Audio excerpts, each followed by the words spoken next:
Right, ma'am, we'll start. If you could please give us a brief introduction to you, so your name, your rank, your role and your background in the Army Cadet Force, please. Okay, my name's Carolyn Caddick. I grew up in Aviemore, and sadly there was no Army Cadet Force detachment available when I was growing up, which is 100 years ago. So it wasn't until I was invited to become the Honorary Colonel that actually I got really involved in the Cadet Force. What's the thing that you enjoy most with your role in the Army Cadet Force? So probably I really enjoy meeting the cadets, actually. I love meeting them on camp when I go and visit. I love going to the weekends, the different company weekends, and all the companies are a little bit different. I love speaking to the cadets because they're always so enthusiastic and they love what they're doing, and they're obviously enjoying their time away. I don't see them on that sort of regular basis that you guys do every week, although I do go and visit some of the detachments from time to time. But I also really enjoy speaking to the adult volunteers because, like, you guys are the ones that actually make it all go. You're the ones that keep it going. The cadets wouldn't have the cadets to go to if you weren't there. And you all do different jobs and you live in different parts of the Highlands Islands. And actually, it's really interesting hearing what people really do for their day job and then how they make time for the cadets and their lives as well. So both the adults and the cadets. No, that's really interesting that you see it that way, ma'am. Obviously, you're our Honorary Colonel. Can you explain a bit more about what you do as an Honorary Colonel and how this impacts the Army Cadet Force? Yeah, so I think I was hugely honoured to be invited to be the Honorary Colonel. I couldn't believe it, actually. I'd served for almost 20 years in the regular army, and I retired as a regular army major. And I never anticipated in 100 years that I would be enticed back into uniform. I had a fantastic time in the regular army, but I think what I really like doing is advocating, and people go, what's that mean? Because a lot of the cadets go, what do you do then? Which is quite right, And I like it, they look you in the eye when they say it as well, and you go, okay. Now I have to explain. But I'm a Highland councillor, as some people know, and I'm also on a number of different boards and organisations. And it gives me an opportunity to promote what the Army Cadets do for the cadets themselves. It's a fantastic youth organisation, and it also gives me an opportunity to correct some misconceptions that people think that we're training people for the Army and it's a recruiting organisation. And I really I spend a lot of time explaining to people that really it's a youth organisation with some special opportunities because we have the Army behind us, if you like, giving us opportunities to do things they wouldn't normally get a chance to do. So I think it also makes me very proud because I can go, I'm the Honorary Colonel and I'm part of this fantastic organisation. So I get to advocate and promote, and also if I can do anything to ease things sometimes where there are perhaps roadblocks, I can perhaps move things on with colleagues and other organisations. So I'm sometimes called on to do that. So yeah, it's great to be able to have an active role from that point of view. And you obviously, spend a lot of time influencing the Army Cadet Force, and both of your sons were active members of the Army Cadet Force. I'm sure there'll be a few cadets that watch this that will remember both Angus and Rory, so that'll be nice for them to see you being interviewed. I think that a lot of maybe the adult volunteers might recognise Angus, but he's getting old now for the cadets room, I'm sure. But no, I was when Angus asked to join, I was a little bit. I thought, why would he? I know I was in the Army and Dave was in the Air Force, and my husband's still in the Reserve Air Force, but I was quite surprised when he wanted to join. And actually, I've been hugely impressed with what it did for him.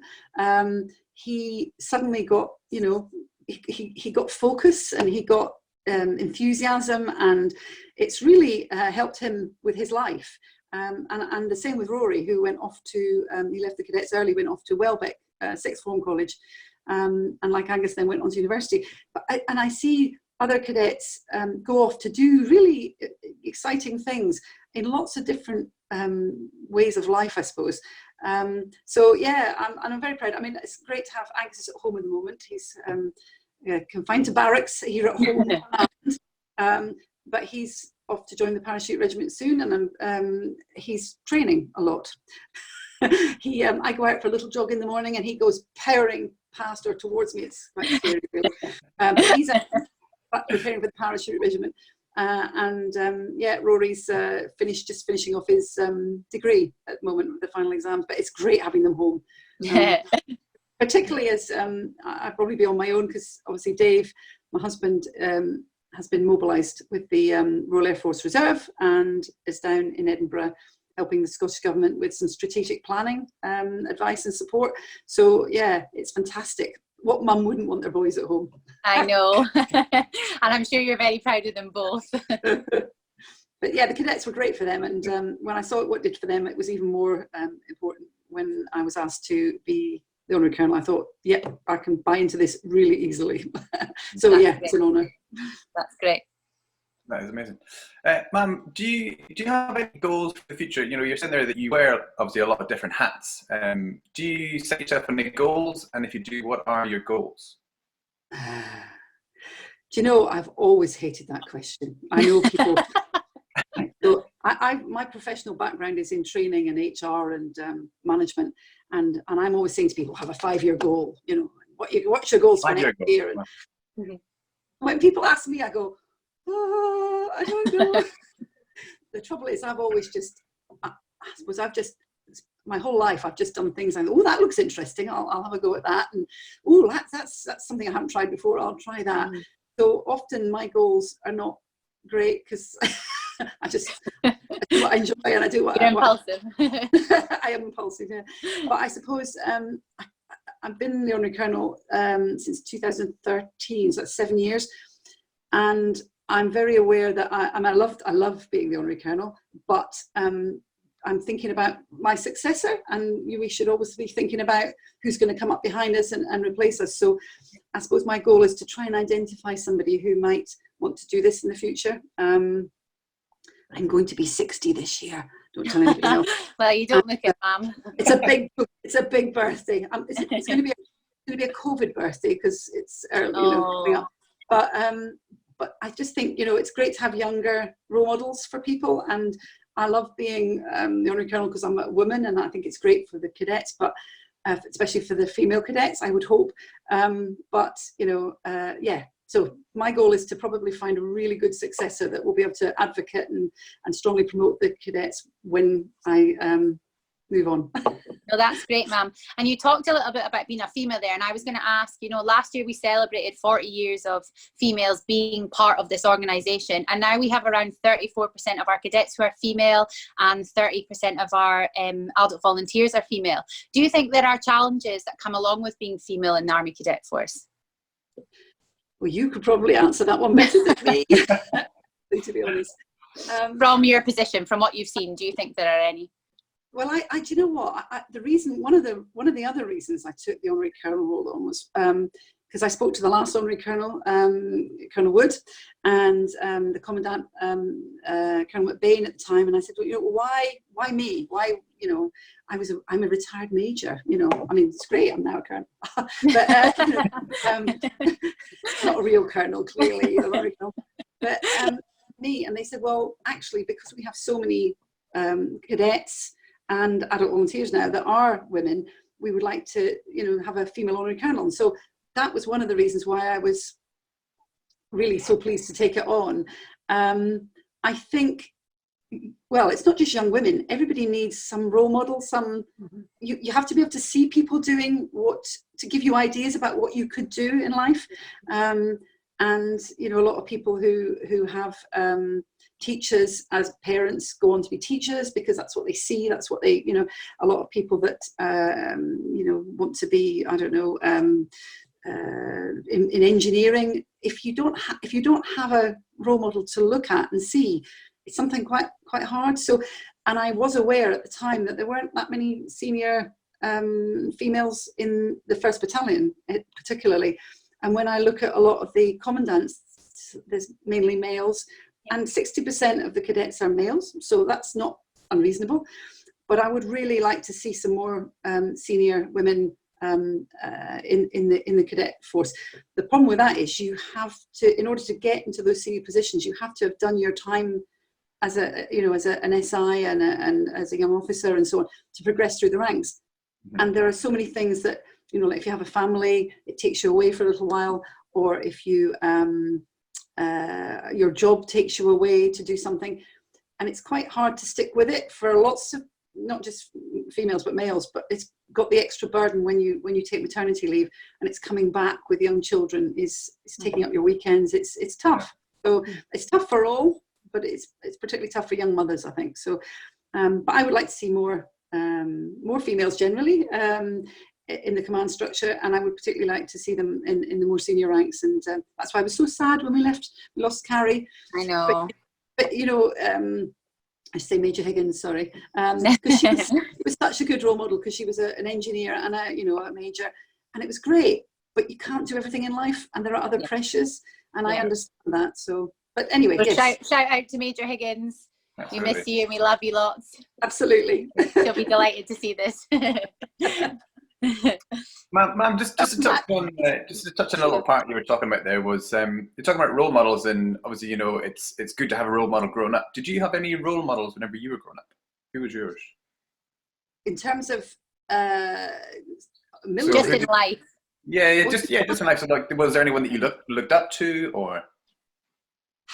This is going to sound really corny, but both my parents were, or are, well, my mother's passed away now, but my father, they were both sports people. So I grew up in the Aviemore Centre, on the ice, in the pool, on the hills.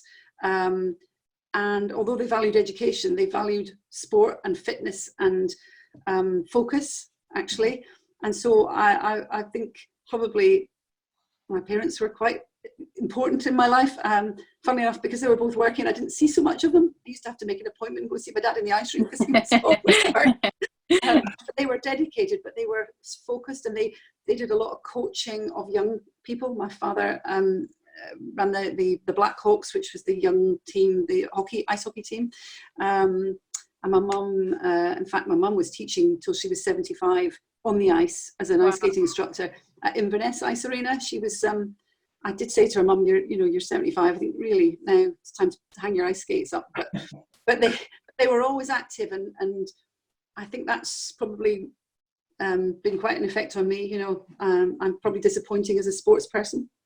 I used to ski for the army. I used to ski for the army, race army skiing, and I was the Joint Services and Army champion for 6 or 7 years. But my family are proper sportsmen. We have Olympics and all that sort of stuff, and so, but it's about focus and about what you want to do and work hard for it, because you can do anything you really want if you want it enough.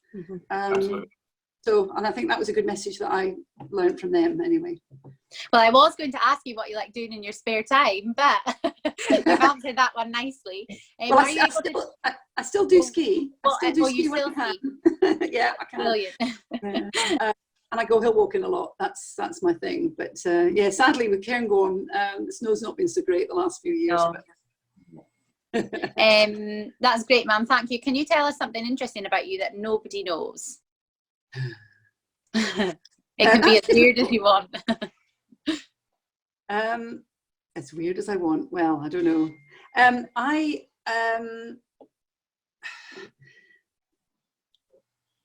I don't know. What would I say that nobody knows? The trouble is, I talk to everybody, and I'm always talking all the time. You guys are very chatterboxy too, I know. But I know. So a lot of people know quite a lot about me. So I tell you what I did do when I was in the army, which I wouldn't say I enjoyed. I volunteered to go on a sports course during my leave period. I had a 2-week leave period, and it was really important. I went on that on this course. But they put me on the wrong course, and it was meant to be basic canoeing, and they put me into this like whitewater stuff, and I said I just can't do that. So they said, well, the only other course on in that 2 weeks which I needed to have was a parachuting course, which I hadn't really thought about before. I thought, that'll do, it's fine, I'll go along. So I went along to the Army Parachuting Sports School near Oxford. And I did 6 parachute jumps, 6. Wow. And I tell you what, it got, after the first one, and this is, Angus is going off to do the paras, and I'm going, right, I shouldn't tell him this, but I did the first one, and I was in complete shock. I think the next 5, it just got worse and worse and worse. And I tell you, I will never parachute again. So, I'm sorry for those people that are really keen on that, but oh. Don't tell Angus that before he goes. I won't. Yeah, definitely not. It's ironic, isn't it? No, that's great, ma'am. Thank you for answering those questions. What we're going to do now is we're going to ask you some questions that our cadets and CFAVs have sent in for us to ask you. So we'll start with the first one, and this is from SSI Wells, our Elgin Detachment Commander, and he said, having 2 sons in cadets, is there any advice you would give to new cadets that are just joining? Okay, so Angus was very keen when he joined, and that's fine. Rory, when he first joined, was ambivalent about it, I would probably say, and he wasn't sure he wanted to stay, and there weren't a lot of his mates joining. So, and I said to him, look, give it till Christmas. So at least give yourself, at least 2 or 3 months when you first join to get used to the whole thing, because it's a bit of a shock for people that have never done anything like this before. They're away from home for weekends. They are they're mixing with people that they've perhaps never mixed before with, and actually once you get over that initial nervousness and apprehension, I think the Cadets is a fantastic organisation, and I know it doesn't suit everybody for a long time, but even if you stay for a few years, it will set you well for the rest of your life, really. But particularly if you just get over that, because I think some people when they first join, it's a little bit of a shock to the system. Mm-hmm. And I know mums and dads get very nervous as well, because mm-hmm. I've been in the army. I sort of knew what they were, sort of vaguely knew what they were going to do. But actually sending Angus away for a 2-week summer camp for the first year, it was like, oh, I hope he's going to be all right, Mm-hmm. And particularly Rory, I mean, because he wasn't as keen, but do you know what? They really enjoyed it, and they enjoyed meeting new friends that they didn't mix with at school. So I just think perhaps for those who are feeling a little bit nervous or apprehensive, or they're not really enjoying it to start with, just give it until the Christmas, and the Christmas weekend's always a great weekend, I know. And once you get past that, I think actually people, I don't know, and you would know more about this than me, I'm sure. No, I would agree with you, ma'am, there. It does take a little bit of time. Yeah. It's a different kind of organisation, that's why. Mm-hmm. Yeah, I think there's one cadet that myself and Lieutenant Burnside know quite well in Culloden, who when he joined was, and I'm sure if he was to look back now, a completely different person. His confidence has come on, he can go to weekends now. He's a completely different man. He's unbelievable. Yes. He's developed into a young man from he was quite wee when he joined, and we were both very proud of him. So I'm sure he'll know who he is when he watches this interview. But that is so important. That's what the Cadets does. That's so different from a lot of other organisations. I mean, the Scouts and the Guides, and they're all great positive things to do. But the Cadets is a completely different organisation from perhaps something they've ever done. And as you say, it just takes a wee bit of time. But the difference, I tell you what, I'm always hugely impressed with the Cadets, is they always look you in the eye when they talk to you. It's fantastic. A lot of other kids that I come across will shuffle around and they look you in the eye and they tell you what they think, and I think it's fantastic, and they've got a nice good firm handshake, which is always excellent. Not right now, Phil. No, not right now. We wouldn't advise that. No, absolutely. Wash those hands. That's brilliant. So, ma'am, the next one, it's not so much of a question, it's more just I think it's just trying to pass on like a comment, really. It's from an ex-adult, Red Loudon, and he's saying that it was a privilege to teach our son, who has done himself very proud. This battalion is fortunate to have this lady as an honorary colonel, an amazing lady and a top skier, such an important part of the battalion. Oh, bless! I'm going red. No, we thought that was too lovely not to share. Yeah. No, I mean, Angus, I know he was, he really focused on it, and he really deserved. But I mean, my goodness, to be the top cadet in the UK, I was absolutely astounded. I had no idea when he went off, and even he said, "Oh, I'm going to be there with all these people," and I said, "Well, just go and enjoy it. Just be yourself." you know, sometimes you're lucky and things work in your favor. Sometimes, you know, things don't, even when you're the right person and you're really good, it just doesn't work. It's just the luck of the draw sometimes. But if he had not been in the 1st Battalion of the Highlanders, he would not even have got that opportunity. So yeah, I mean, so many things that are available. The ICIC, the SCIC, the leadership courses. I couldn't believe he went off to Canada. I mean, I have to say, he was off on his own for most of the summer for, well, certainly he was 15 and a half. Yeah. And I waved bye-bye to him, and off he went to Heathrow to meet people, to go to Canada, to then fly. And I thought, oh my God, I hope this is all right. You know, it's gonna be okay. But parents just have to be brave. They just have to be brave. And they're in the best possible hands. We always look after them. Absolutely. I mean, and he had a ball, and you know, but those opportunities are sometimes you just have to be brave and try them. Yeah. Yeah. Okay, ma'am, so our next question comes from Sergeant Jennifer Calder, who's a cadet at Forest Detachment. She's asked, what is the best cadet event you've ever attended? And I know the Murray Company Christmas weekend will be up there. Absolutely. Do you know, I have to say, and I know it's not an event in itself, but the summer camps are just great. The nice thing about the camps are that you're there for 2 weeks, so you get settled in and people sort of get into a new rhythm. But you're meeting people from the Western Isles, Orkney, Shetland. You're meeting people that you would never normally meet. Company weekends are fantastic. Even those people across the company don't always aren't able to talk to each other because they're in different detachments. Yeah. So the company weekends are special for the companies, and it's funny because they're all a bit different. We'll do different things in a different way, and it's lovely to see. But the camps for me are fantastic, and I will always remember the one down in Ripon. I think it was probably my first proper one that I went to, and it was and it's always so hot at the summer camp. Oh, it was roasting. I remember that camp. I remember going around thinking, this is just fabulous, you know, and the cadets who'd never had had so much sunshine, I don't think. It was quite funny. No, but, I actually had heat stroke that camp. My poor wee Scottish skin wasn't ready for it. I think that's the problem. And Barry Budden is another special place. I mean, it's a fantastic, you know, if we could do Barry Budden every year, it would be great. But yeah, the summer camps are probably my favourite, just because of the breadth of activities people do and the sports. I remember the swimming pool in Dundee, the inter company competitions and things. It's great. It's real good camaraderie and a bit of competition and good healthy fun, you know. It's good. Yeah. Absolutely. I'm feeling all nostalgic now. Our next question is another question actually from SSI Wells and Elgin, and he's asked, would you ever like to see an SAF skiing championship?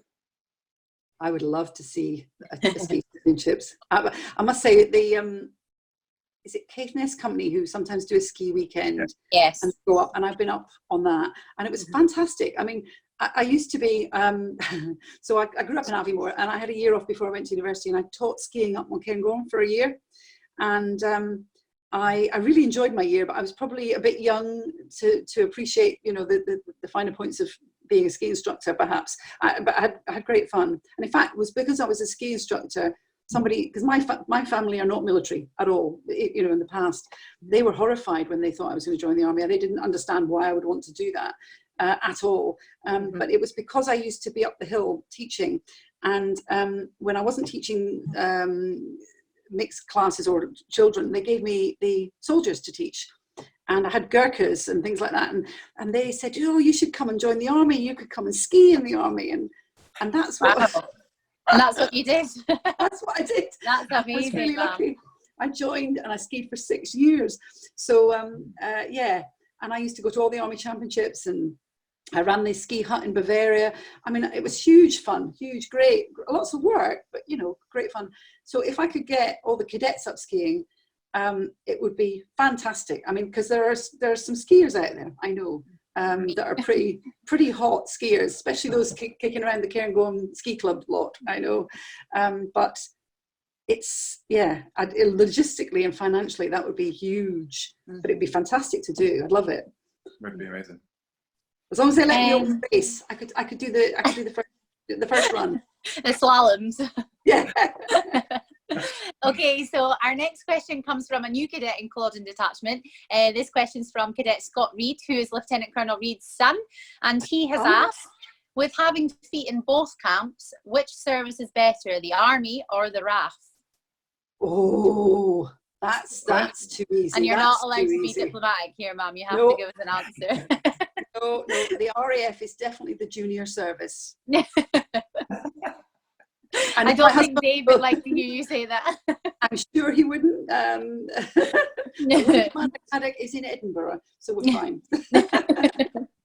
No, the army all the way. Sorry, and I'm not suggesting that's why Angus joined the army. No. Who knows? It's a push in the right direction. Just a gentle push.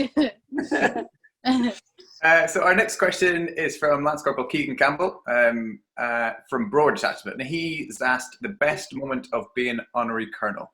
Have you got a favourite or best moment? Well, do you know what? Just being asked, I will remember it forever. So the Commandant rang me up on the phone, and I was at work at LifeScan because I was a senior manager at LifeScan, and I took the call and as Colonel McBain, and he said, hello, Malcolm McBain here, and I met him briefly, probably through Angus, but not really, and he said, we wondered if you would consider being our new Honorary Colonel. And I was actually struck dumb. I was speechless. I didn't know what to say. And I went and sat down, and a couple of the girls in the office sort of went, are you okay? You know, what's wrong? And then I sort of went into, it's a uniform. I don't know what. And I was actually a bit sort of faffy as I was trying to process this, but I was hugely honoured and hugely pleased to be asked, and I couldn't understand why me, why not somebody else, but yeah, so that will be my memorable moment. Before I even joined, it was when I was asked to join. No, that's lovely. And our last one is actually a shout out from RSM Dave Light, the retired Lightfoot, the retired RSM from Frimley Park, and he's just commented saying the dream team. So thank you for that, RSM. So our next round that we go on to, ma'am, then is a quick fire round. So we'll ask you this or that question, and we just want you to not think about it and answer. Is that okay? Okay, I'm focused, right? Okay, I'm ready. Okay, first question: skiing or snowboarding? Skiing. Cat or dog? Dog. Facebook or Twitter? Facebook. Ketchup or HP? Ketchup. Truth or dare? Oh, dare. I knew you were going to say dare. That's pretty interesting. Next one is heels or flats? Oh, do you know, sorry, at my age, it's got to be flats now. Boots are fine. Sweets or crisps? What were you going to say? I have got killer heels, but I can only wear them for very short periods these days. Sweets or crisps? Sweets. Coffee or tea? Coffee. TV or book? Okay, you can't say, oh, but tea first, then coffee. No, coffee. Coffee. TV or book? Oh, that's a tricky one, actually. Are you quite an avid reader? I do both, yeah. And actually, since this lockdown, I've done a lot more reading, which is great. Actually, I've forgotten how much fun reading books are because you can use your imagination. Yeah. And I suppose, but they have so many good things on the telly at the moment as well. So I don't know. That's a tricky one. Probably books, because I don't get weary with books. Yeah, just on the edge. So we might know the answer for this one. Summer or winter? Oh, winter. Although it's a bit warmth. Dancing or singing? Dancing. Do you prefer because I can't sing. Next one is fieldcraft or navigation. Oh, navigation for me. I fieldcraft's jolly hard work. And actually, I used to do a lot of orienteering when I was at school, and yeah, so navigation. Navigation. Gin or wine? Oh, that's a tricky one as well. Oh, probably gin, actually. Yeah. Next one then is, would you prefer to dine in or get a delivery? Oh, well, I'd love to dine in if somebody else is cooking. That's always good. That's a great answer. Sergeant's mess or officer's mess? Oh, you always have. Now, you've got one on each team here, ma'am. So yeah. I know. Oh, I have to. When I think back to all my fun evenings in the sergeant's mess, but they're always a bit dangerous. I'm sure every adult in our battalion can vouch for that. Oh, that is a tough one, actually. Mm-hmm. Do I have to make a decision here? Yes, you have to, ma'am. Right now. 3, 2, 1. Oh, yes. Okay. McDonald's or Burger King? McDonald's. Wow, early morning or late night? Early morning. Sunrise or sunset? Sunrise. DVD or cinema? Cinema. Do you prefer a train or a plane? Probably that's an interesting one. I probably prefer a train. Unfortunately, in the British Isles, you can only go so far on a train. I actually like being on a train. I find it much more relaxing, and you can take much more luggage. So yeah. I think we know the answer to this one too. Skydive or bungee jump? Oh no, bungee jump. Yeah, but even either of those, no. But bungee jump if I had to. Yeah. Ma'am, thank you so much for answering all of our questions and for allowing us to interview you today. We like to finish with a message for the cadets and adult volunteers from you, if that's okay. Yeah, great. Well, thank you very much for it's been fun, actually. I didn't it'd be quite as much fun, and it's great. A message for the cadets. I tell you what, I do watch Facebook quite a lot, particularly for the cadet activities, and I have to say I've been hugely impressed by their participation and the efforts that are being made to attend training and to carry out training, and the cadets are really going for it. And I have to say, home commands have been very very supportive, actually. It's been great. So yeah, great work, guys. Keep up the good work. I know it's a bit boring being at home and being stuck in the house a lot of the time, but do you know what? There'll be a time when we'll all get back to normal, and it'll all be the same. Well, it won't be quite the same, but it will certainly be more relaxed than it is now. And it's tough for everybody, but I have to say the participation and the activities and the energy that I can see is just great. It makes me feel great as well. And for the adults, do you know what? Good on you guys. You're actually managing to, I mean, the cadets is a very hands-on activity normally, and it's all about being with people and helping them and supporting them. And how you've managed to do that through technology. I know you young guys are great with technology, but and particularly Graham, I know he's very prolific. Now everybody's on it. So it's no, great work, guys. And I know it takes an effort to do this. I know my council work and my other work, when you're on meetings online a lot, it's quite tiring, and trying to manage a training session is massive. So yeah, great work. Thank you. No, thank you so much. I really enjoyed this interview. It's been great. And I look forward to seeing everybody, and hopefully by the Christmas weekend, at the very least, we'll all be back into the We regular... couldn't miss that, could we? Hopefully we'll see you there. Okay, take care. Thank you. Thanks. See you soon. Bye. Bye. Thanks, ma'am.